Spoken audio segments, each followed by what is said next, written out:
Good morning. How are you all? Great honour to be here this morning. I'm a little disappointed, lads, on the sound desk with my backing track there.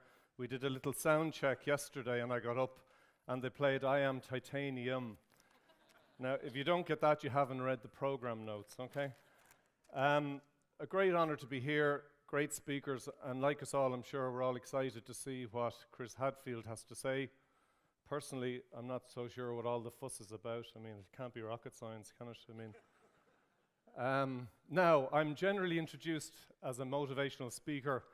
I'm not sure that I am that, to be honest. I certainly don't do the rah-rah, let's all jump up and down and tell each other we're great kind of stuff. But what I do have are some unusual experiences which I can pass on and which hopefully will be food for thought in 2014.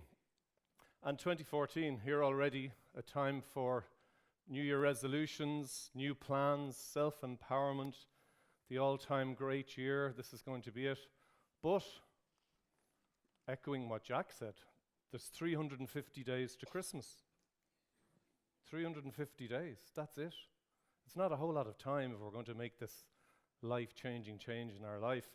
And from a business perspective, if we allow ourselves 4 weeks holidays and we don't work weekends or bank holidays, there's 218 days to Christmas. 218 days. So it comes by really quickly, so our time is really precious. So it's important that we use it carefully and cleverly. And in keeping with the theme of the pendulum and our work-life balance, can we make this year better by working 10 hours more, harder this year? And I say, no, we can't. We can't. You know, we're professionals, we're managers, we have a skill, and it earns a routine fee or a routine salary. And doing 10 hours more a week isn't going to change your life at all.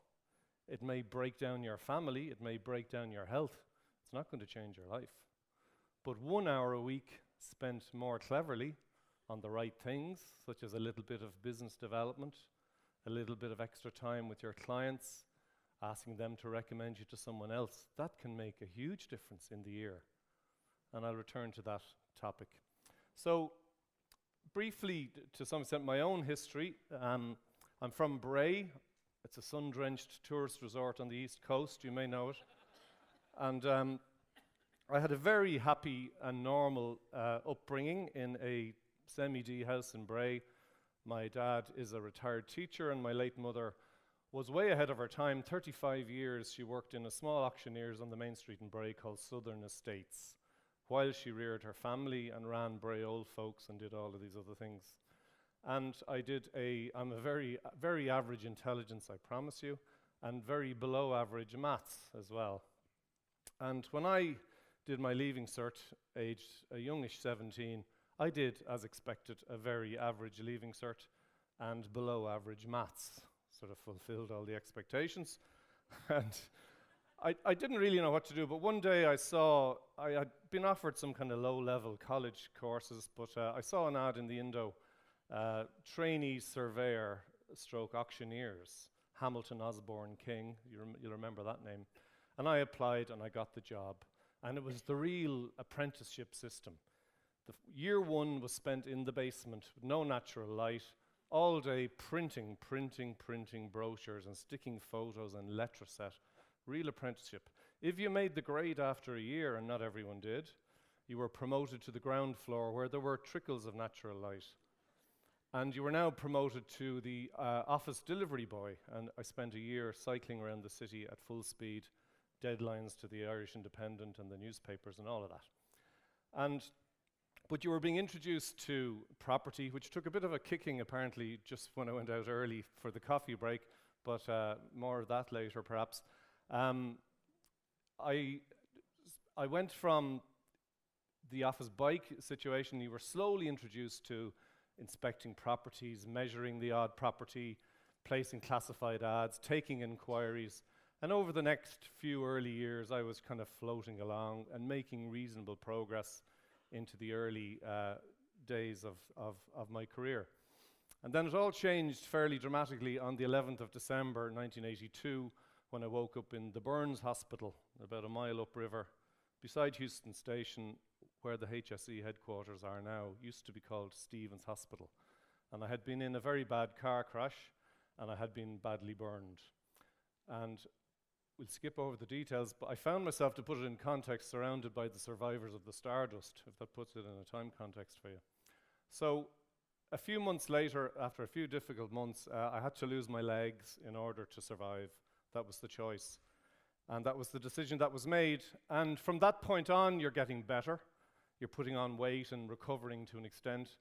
And the prognosis for me was that I would always be able to walk with 2 crutches. And I said, that's good enough. I'm going to go with that. And I was, wanted to show everyone I could get back to normal.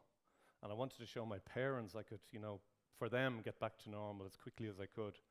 So I was trundled into the back of an ambulance in my wheelchair and shuffled out to the magnificent National Rehabilitation Hospital in Dunleary, which I'm sure many of you know. And I was full of expectations and hopes, and I was wheeled out the back of the ambulance, and my left leg with my one remaining knee was stuck out the front on a plank in the wheelchair, because this was the only way I could get around, because my one remaining knee was locked, couldn't bend it at all, from months and months and months of being in bed and operations and so on. So the first thing, that the rehab is very different than ordinary hospital, because behind your bed you've got goals, objectives, and your program over your bed on the hospital wall. And this was my first ever exposure to any of this. And what they said to me early on, having assessed me, was that the very first important thing we have to do here, Paul, while all those grafts settle down, is we have to get your knee to bend 90 degrees. If you're ever going to walk anyway well again, your knee has to bend 90 degrees, minimum. If you ever want to walk up or down stairs, your knee has to bend minimum 90 degrees, which kind of makes sense. And my program was very simple. Knee bending, 1 degree per day. 1 degree per day. Physio, 3 p.m. And at 3 o'clock, I would wheel myself to the physio, and the knee bending would begin. And it was a very simple situation. They sat me up on a big table with the legs sticking out the front, straight, and there was an orderly involved, kind of to hold me steady, and there were 2 physios involved. And one of them had a giant protractor, that size, measuring device. And she kneeled down with the thing against my leg, and the other physio kind of gently pressed down until physio down here announced 1 degree of bend. And that was it. And then I'd go back to whatever I was doing. And the next day, it was 1 degree more, and then 1 degree more, and 1 degree more. And this went on and on over the weeks. And I had my 21st birthday in May in the hospital. And I'd been a long time in hospital at that stage. And it was coming up to June, the 3rd of June, and my best pal, Rory Power, was having his 21st. And he was encouraging me to go to his 21st. And I said, I'm not going to go in the wheelchair. I'm only going to go if I can walk in on the crutches. So I kind of tried to push the physios a bit. I said, could we not go for 3 or 4 degrees here someday for the crack, I mean. And they said, sure. Some days we'll get 3 or 4 degrees and we'll take it. But some days it's going to be really, really hard to get 1 degree. And they were right. There was plenty of days there was a wailing and a gnashing of teeth to get 1 degree. But we never left without 1 degree. And then the big day arrived for me. Friday, the 3rd of June, happened to be the day of Rory's 21st. And for the first time, I was deemed ready to try standing on the very first prototype wooden legs, and they were wooden then, not titanium like they are now. And it was quite a big day, and fellas holding on to you, and you lift yourself up between bars and stand up for the first time in months, and your head spins, and you take a couple of little steps, and they take them away and fix them, and another few steps, and they take them away. And this went on all morning, but I was doing well. And they said in the afternoon, you go back up to the physio, and they'll help you to walk better. And in the physio, I was between the bars, and I was doing great. I was doing really well for a first day. And then they said, try a walking frame. I tried a walking frame outside the bars, and it wasn't pretty, but I could shuffle along on the walking frame, and everyone was delighted. I was delighted. Then they said, try the crutches. And I tried the 2 crutches. Now, that was really messy, but I was able to stagger along on the 2 crutches. And that night, Oh, I didn't tell you, Rory didn't help by having his 21st in the dungeon rooms in the Killiney Castle Hotel. Do you know those steps that you've staggered down and up many a time? But that night, I was able to walk down those steps on my crutches. And I went to Rory's 21st and had a great night. And it was only months, years later, when writing my book, Small Steps, and thinking about these things, that what had actually gone on, the impact of it really hit me. Because the rehab had taken this guy in bits in very early March. And on the 3rd of June, I walked on crutches down steps into a party. 3rd of March to 3rd of June, 3 months, 90 days, 90 degrees, 1 degree per day. And that's where I learned the incredible power of a plan of small steps and how quickly they build up into something huge, something you can achieve, something that you never would have imagined before that you could have achieved. Other people may never have imagined it. The power of a plan of small steps. And even though each little step is insignificant, 1 degree, why bother? But string them together. Don't stop. And you can achieve something huge. So if I leave you with just one message today, it's the power of a plan of small steps. And I hope you remember that, because it is the best way. It's a tool for achieving things, and it works, and works for me. And when I came to write my book last year, I couldn't see beyond that picture for the cover. Small steps. Rosanna Davison made a lot of money by going topless, so I thought, there's always a different slant to be taken on everything, so we'll see how this goes. But so I went back to HOK, where they'd kept my job open and been very good for me, and I very motivated to show everyone that I was, I could do it again. And I was enthusiastically putting my hand up for every piece of work. And the market was beginning to improve in the late 80s, slowly, but there was a little bit more work around. But now, I had a secret weapon under my arm, the power of a plan of small steps. I had been taught how to achieve things, because the rehab had exposed me to, for the first time in my life, visualization. Early on, they said to me, "Do you see yourself walking again?" I said, "Yes." They said, "Close your eyes and picture it. Dream about it, if you like." They said, "Do you see yourself dancing?" I said, "That's hard to see." They said, "Close your eyes and see yourself dancing, because we see you dancing." So I did that. And they said, what color shirt are you wearing?" "Blue." So they forced me into a detailed visualization of what was going to happen. I had never had any exposure to any of this. Positivity, visualization, goal setting, and a plan of small steps. But I came back to work with all this new knowledge. If there's one thing came out of my disaster, and it's a good thing, it was a whole new awareness of all this stuff. So I started. Everyone around me was busy. Everyone was very, very busy, but they're kind of busy at lots of the wrong things, and they don't have a plan. So I found I was able to make very quick progress and shot up through the ranks. And I was made a director of the firm, and that was a surprise. And then I was asked to be the managing director of the firm, which was a great honor. So the kid from the basement, the delivery boy, who lost his legs along the way, became the boss. And then we sold the company for 50 million euro. And that is all down to my new exposure to a bit of focus and planning. And the most important thing I would say to everyone here is, for 2014, is we must have a goal for 2014. Most people don't. And I've only, in the more recent years, really stuck to this to make it work. And don't have 7 or 8 goals for 2014, because you'll get confused. And people often do this enthusiastically. I'm definitely going to improve that, and I'm going to be better at this, and I'm going to do a bit of that. And I like doing that, so I'll do some time on that. The most effective people I've ever met in business have a laser-like focus on the most important thing. And they're absolutely dogged with it, like a dog with a bone.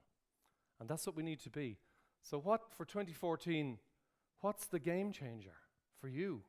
What is going to make the difference in your life? What's going to change your life?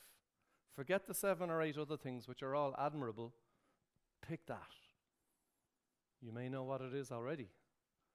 It's probably something you've dreamed about, but you can make it happen.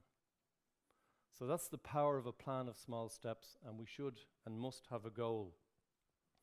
I'd like to talk a little bit about potential. I'm not going to show you all my old family album snaps, you'll be glad to know. But the most interesting thing about this is that that's my late grandmother, Ida Connolly. And that's me, but every photograph of me as a child, I'm holding some kind of toy plane or other. Because I dreamed of being a pilot. I did really, I was besotted with it. I imagined the most exciting job in the world to me. How could you call it a job? But when I left school at 17 with my average leaving cert and my below average maths, I didn't apply to be a pilot. I couldn't be a pilot. Only the elite can be pilots, can't they? You've got to be really good at maths to be a pilot, don't you? For sure. There's only 2 or 3 people a year get to be pilots, isn't that right? I didn't even apply. But in 1999 or so, I couldn't get the flying bug out of my system. Still just craved it. And I tried flying with my titanium legs, small planes and gliders, and I couldn't control the right pedal properly. And I wasn't going to get a license like that. Someone said, try a helicopter. You sit up much more upright. The pedals are counterbalanced below you. I tried a helicopter, and I found I could work the pedals perfectly. Which brings us to this shot, and this is 2001 or 2 or thereabouts. And Gordon Darcy, there was a promotion with the Leinster rugby team for some reason, I can't remember, but he got the short straw. He had to go up with me in the helicopter, you see. And he's doing a good job there of not looking terrified, because he was terrified. And many people say he was never the same player after this. Don't know what Frankie thinks. Have you noticed he kind of throws himself on the ground a lot? I think it goes back to this day. But in the year 2000, I set out to be a helicopter pilot, and within a year, I passed my test because I put my plan in place. I did my work, the 1 degree knee bends, the navigation exams, meteorology, all that stuff, and the endless hours of practice. And within a short period of time, this caused a little bit of a stir, and it became spoken about, it became known, and it turned out that I was the first double amputee helicopter pilot in the world. And I thought, wow, that's interesting. Probably just as well I didn't know that before I started. But isn't that interesting? But the most interesting thing about all of this is, look at the change in my mindset. Look at the change in my mindset. 17 years old, fit as a bloody fiddle, no reason in the world why I couldn't have been a pilot, and I didn't think I could do it. Non-starter. I'm not in that league. 20 years later, I now have no legs. It's now 20 times harder, 30 times harder, 50 times harder, 100 times harder. No one's ever done it before. And I become a helicopter pilot. What an extraordinary change in mindset. Isn't it a really powerful thing? That's a message I'd like to leave you with.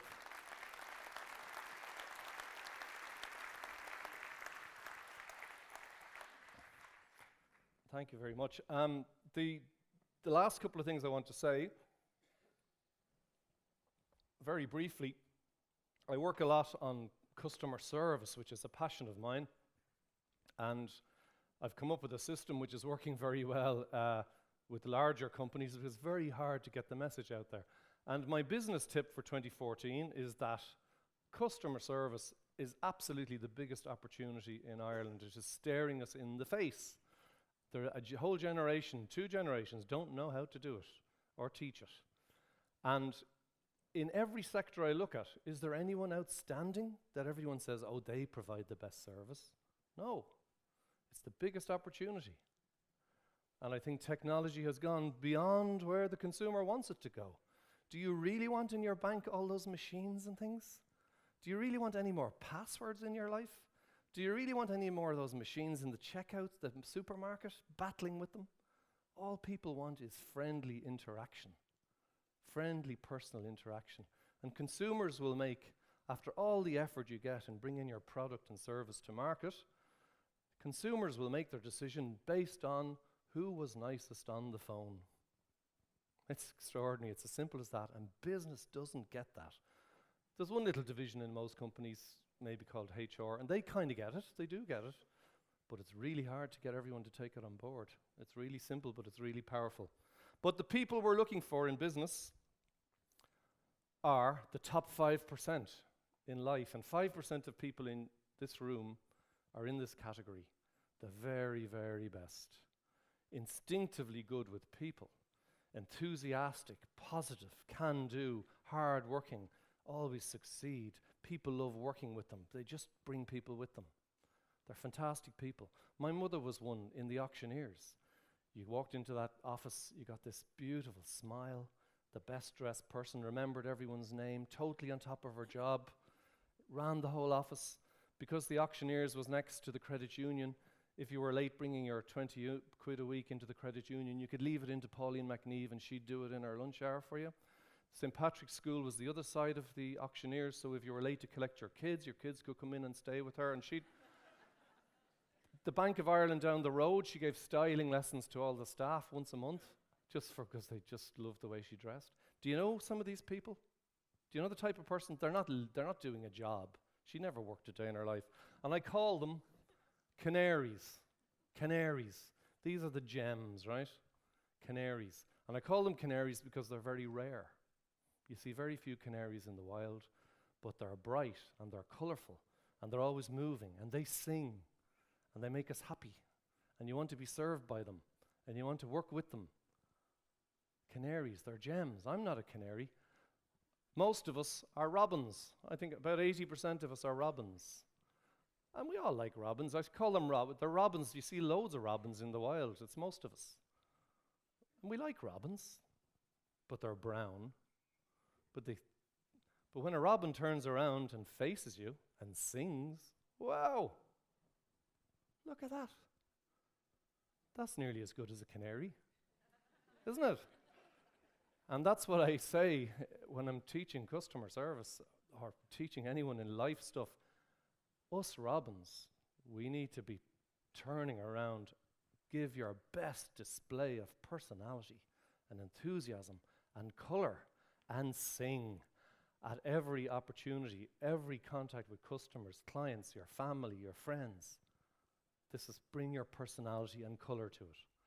You can learn more about the other birds in my book, Small Steps, which is available in the exhibition hall. In conclusion, because I'm coming close to my time, do feel free to make contact via any of these social media if you wish to.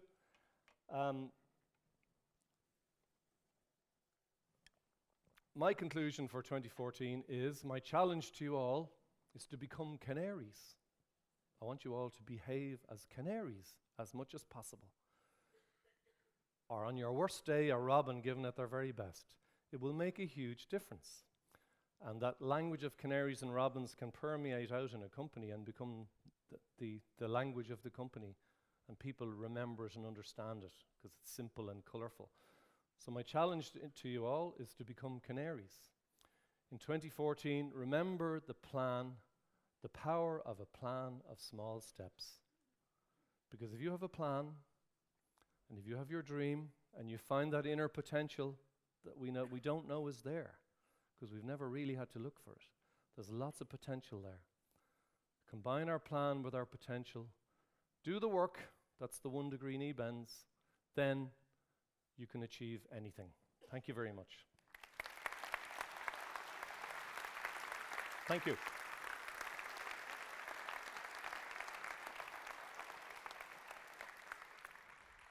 Now, as a little surprise, Frankie and Norma have been bending my arm up behind my back all week to finish with a little song. And I wasn't sure. And then Norma said, you know, it's completely in the spirit of the day, creativity and doing things a little bit different. And so I said, okay, yeah. So, and Commander Hadfield's going to borrow my guitar later on. I knew to be famous eventually. So I'm going to sing a little song, just a short part of it, and do join in if you feel like it. And it's a song actually that is special to me in that the first minute I heard it, I said, wow, I love that song. But the lyrics are so powerful. And I use it and still use it to get me out of a bad patch, because we all have bad patches. And we all need help out of a bad patch every now and then. So do sing along.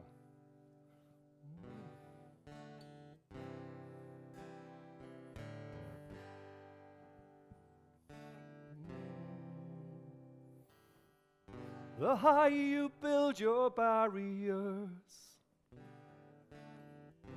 the taller I become. The further you take my rights away, the faster I will run.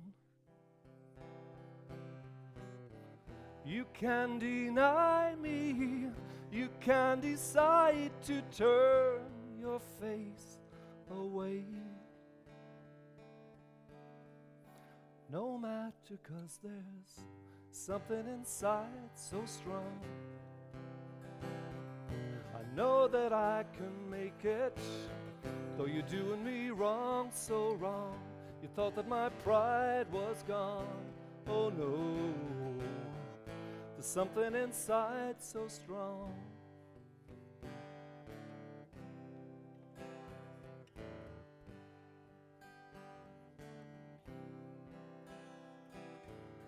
The more you refuse to hear my voice, the louder I will sing. You hide behind walls of Jericho, your lies will come tumbling. Deny my place in time, you'll squander wealth that's mine. My light will shine so brightly it will blind you. Because there's something inside so strong. Let me hear you. I know that I can make it, though you're doing me wrong, so wrong. You thought that my pride was gone. Oh no, there's something inside so strong. Whoa, whoa, whoa, something inside so strong. Thank you. Bye-bye.